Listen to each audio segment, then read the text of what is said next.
Bismillahirrahmanirrahim. Alhamdulillahirabbil alamin arrahmanir rahim maliki yaumiddin.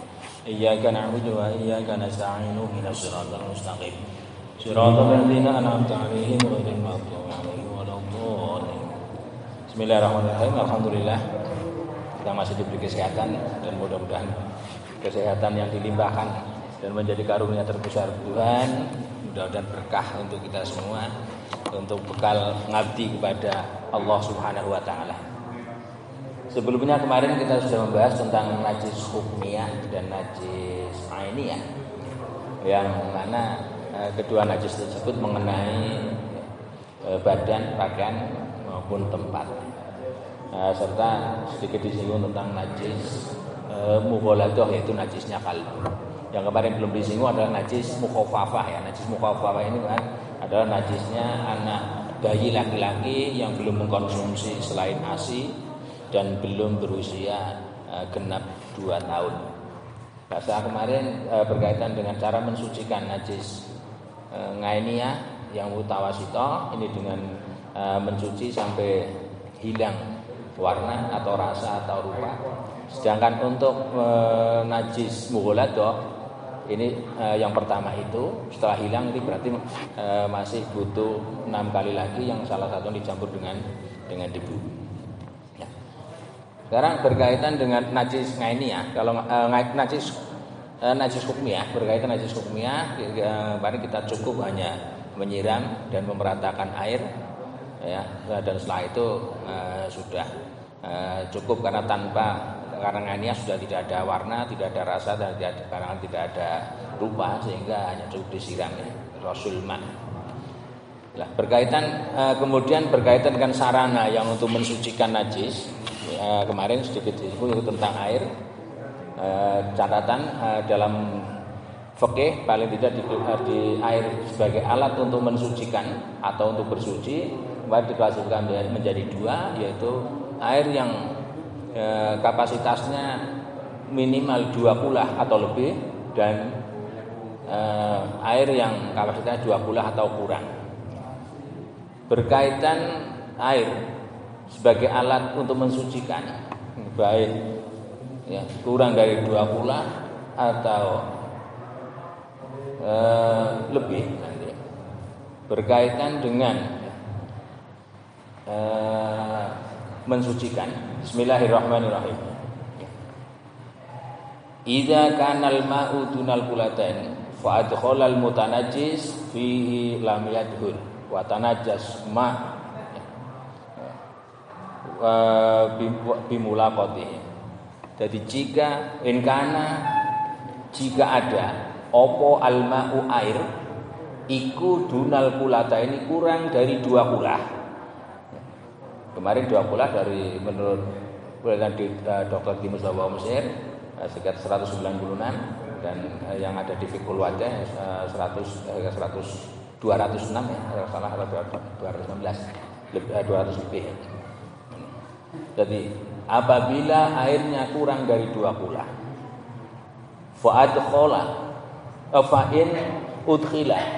fa'in udkhila, maka jika dimasukkan opo al-mutanajisu, barang yang terkena najis, fihi, pada dunal kulatain, ya, lam yadhur, maka tidak menjadi suci opo mutanajis, wa tanajasa, lan bahkan dadi najis opo al-ma'u, banyune, ya. Bimulaqati, sebab bertemu kelawan mutanajis. Jadi jika misalnya kita punya air sedikit kurang dari 2 kulah, atau kalau kita mengambil yang minim tadi dari Dr. Mustafa, kita misal punya banyu ya, hanya maksimal 196 liter, kemudian ada pakaian atau tempat atau badan kita misal terkena najis, maka jangan dimasukkan. Nah, jangan dimasukkan, tetapi kita menciduk airnya ya. Airnya diciduk kemudian disiramkan ke yang kena najis. Sebabnya Ketika apa yang terkena najis itu kita masukkan ke dalam air yang jumlahnya kurang dari 2 kula, ini malah justru menyebabkan air itu juga ikut terkena najis ya, ikut najis.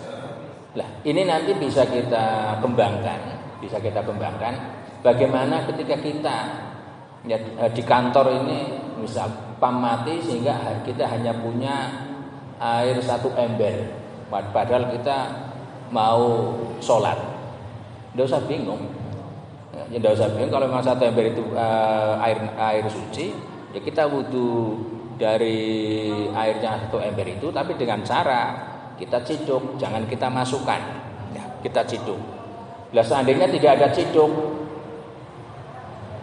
bagaimana? Ada. Kita manusia itu diberi kemampuan untuk berpikir. Ya kita gunakan tangan kita untuk sarana alat menciduk. Ya, alat menciduk. Ya bagaimana? Ya udah kita tangan kita menciduk, terus nyiduk meraup. Ini kan nanti ada yang misal ya. Nanti mustakmal air 1 ember itu kan ketika misal kita menciduk terus raup, di sini kan masih ada sisa air terus nyiduk lagi. Lho Kanjeng Nabi ya kira-kira mbiyen ya kaya gitu kok masa kita membuat repot sendiri. Dan seingat saya sendiri ya selama kadang pas weruh orang ngalim itu ya ketika gitu udah pernah terus nyiduk raup dilapin dhisik garing nyiduk lagi, itu ndak ada. Kenapa? Karena ini ketika kita gunakan untuk wudu, kita kan niatnya bukan anggota yang dibasuh. Ini adalah alat ya, dan alat. Kalau tidak salah dulu sudah pernah dibahas oleh Dr. Asyarul kalau tidak salah dengar ya, diantaranya bahwa ada hadis yang sahih bahwa ketika kita bangun tidur untuk mengantisipasi, karena menurut gambaran saya bahwa di masa Nabi ini belum, ya seandainya ada ya entah berapa lah, belum ada rumah yang punya bak air besar dan juga keran. Maka Nabi ketika itu memberikan informasi ya, terjemah bebas ya. Jika Anda ya bangun tidur kemudian mau wudu, maka jangan dulu tangan Anda dimasukkan. Terus apa? Dituangkan dulu, dibersihkan. Setelah dibersihkan baru baktarif ciduk. Tidak mungkin hidup pakai ciduk atau zaman Nabi tidak ada. Apa pakai batok kelapa ya saya rasa tidak ada ya itu. Dan seandainya Nabi punya, tapi kan masyarakat umat Islam ketika itu kan saya rasa juga tidak semuanya seperti kaya semua. Batok macan tidak ada macan misalnya, atau pakai misal ya siwur kan juga ada. Maka Nabi sudah masukkan. Tapi sebelumnya sebelum kita masukkan, Nabi menyarankan untuk dicuci dulu dengan cara wadah dituangkan, dicuci. Kalau bisa fikih kemudian menganjurkan sekaligus ketika itu Anda niat menghilangkan hadas yang ada di telapak tangan itu. Nah, sehingga ketika itu dan nanti Anda baru masukkan untuk jadikan ciduk. Kalau tidak salah dalam Tanwirul Qulub diantaranya berkaitan air mustakmal disebut di sana bahwa basuhan wudu kita untuk yang kedua dan ketiga kalinya itu tidak menyebabkan mustakmal. Bahkan termasuk kalau saya tidak salah paham ya, atau kalau saya tidak gagal paham, kalau saya gagal paham ini gara-gara Pak Adi nginstalnya kurang sempurna. Jadi kalau saya tidak gagal paham, jadi bahkan ketika kita masih punya wudu, kemudian kita wudu lagi untuk niat tajdidul wudu, maka air yang kita gunakan itu tidak ada istilah mustakmal. Kalau saya tidak salah gagal paham ya dari sana. Termasuk air yang kita gunakan untuk mandi sunnah, apalagi mandi bar kang kantor, ya saya ben ora ngantuk ya. Terus mandinya apa? Mandi apa kok mandi mutlak ya. Bukan mandi sunnah apalagi wajib ya tidak misal. Maka tidak ada istilah mustakmal. Termasuk di sana lanjutannya Termasuk diantaranya air yang digunakan, air wudhu yang bekas digunakan oleh anak yang belum mumayyiz, artinya ketika dia latihan wudhu, dia juga tidak ada istilah mustakmal. Itu di Tanwirul Qulub. Ini saya ulang lagi, mohon maaf kepada yang mukramin barang ini. Mohon maaf, ini kalau saya tidak gagal paham. Kalau gagal paham ini gara-gara Pak Adi misalnya Pak Nasir misalnya ini ada yang korut, ada yang kurang pas ya. Ada kurang pas. Itu semacam itu, sehingga kalau saya pahami sebenarnya Islam itu tidak sulit. Yang sulit itu kita karena kita belum begitu memahami. Coba kalau kita sedikit membayangkan dan merenung ke masa Nabi. Keran itu yang jenenge padang pasir, saya rasa ya. Waktu segitulah, wong Indonesia saja ini waktu pasca kemerdekaan saja ini, ya saya hidup di desa juga belum punya jumbleng istilahnya. Ya Pak Sofan jadi ketika itu juga belum punya jumbleng ya Pak Sofan. Adusnya ke kali ya. Mari pilih sebagainya. Coba apalagi kalau di daerah Mekah Madinah yang ketika itu notabene adalah padang pasir. Ya sumure ya.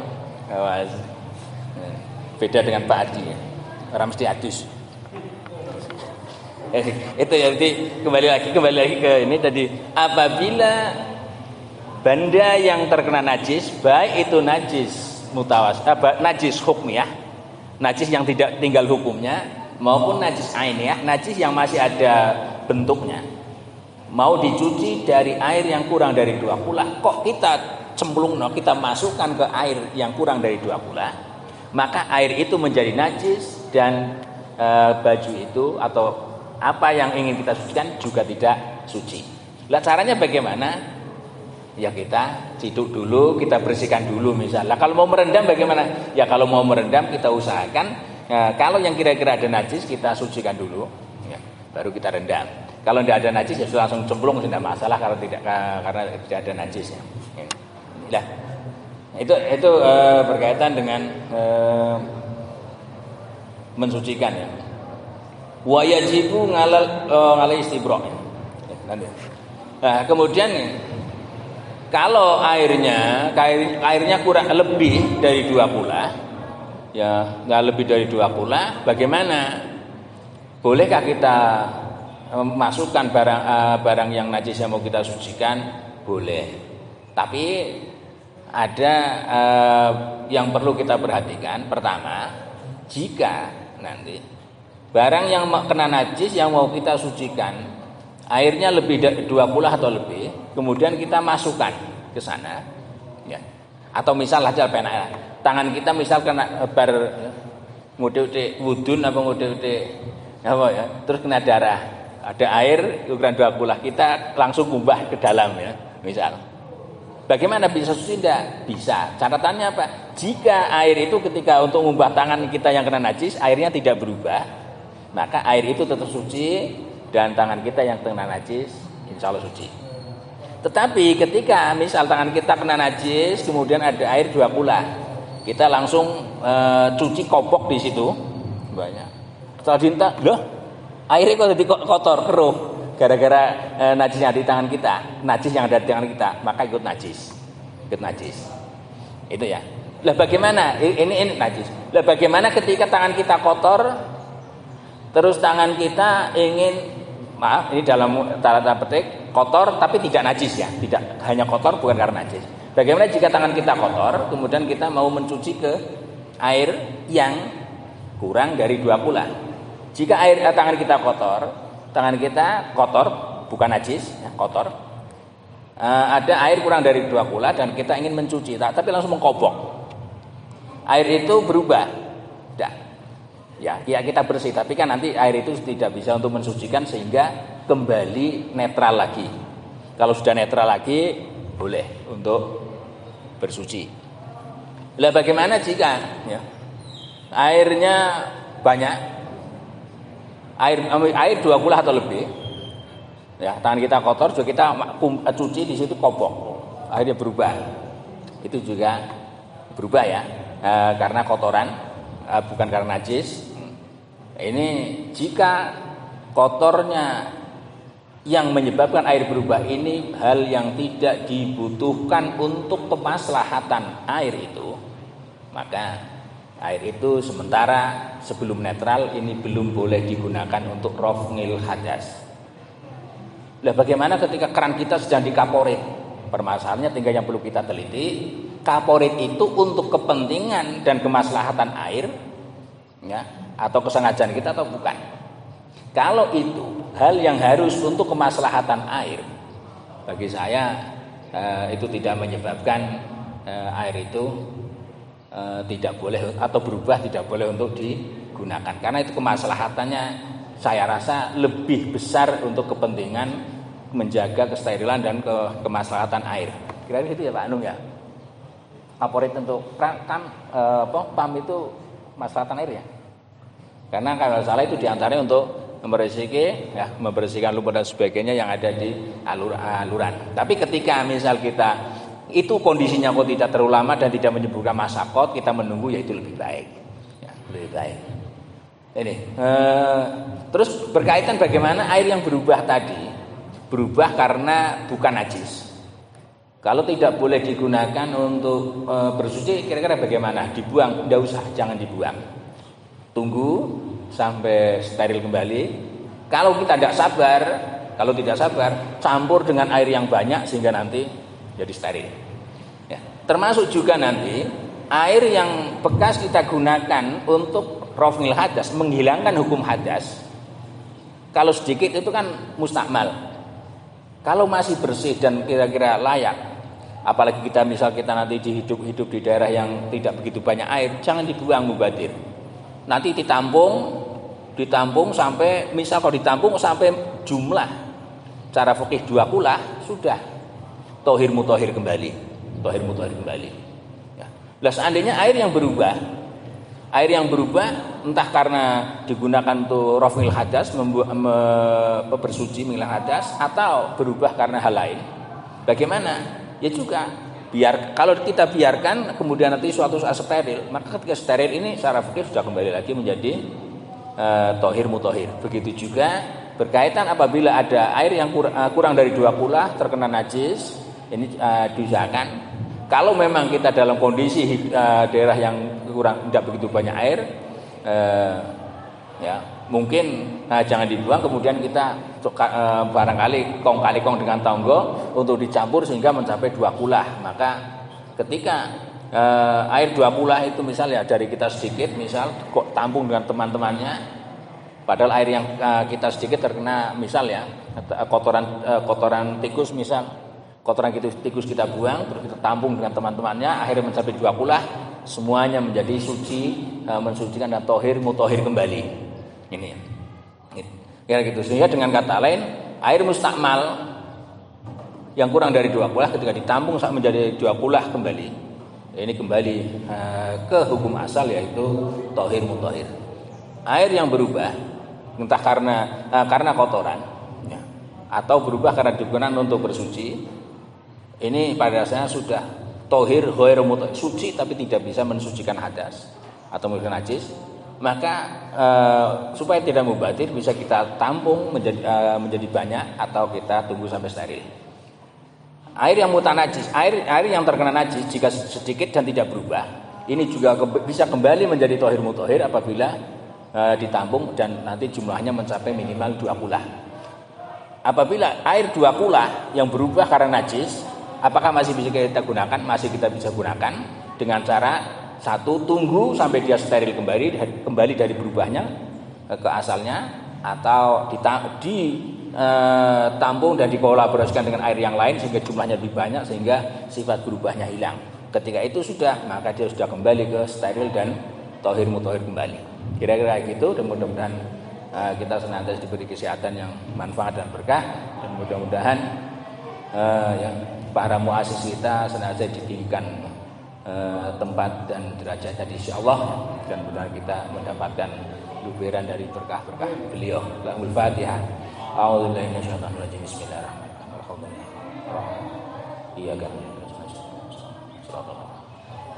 Assalamualaikum warahmatullahi wabarakatuh.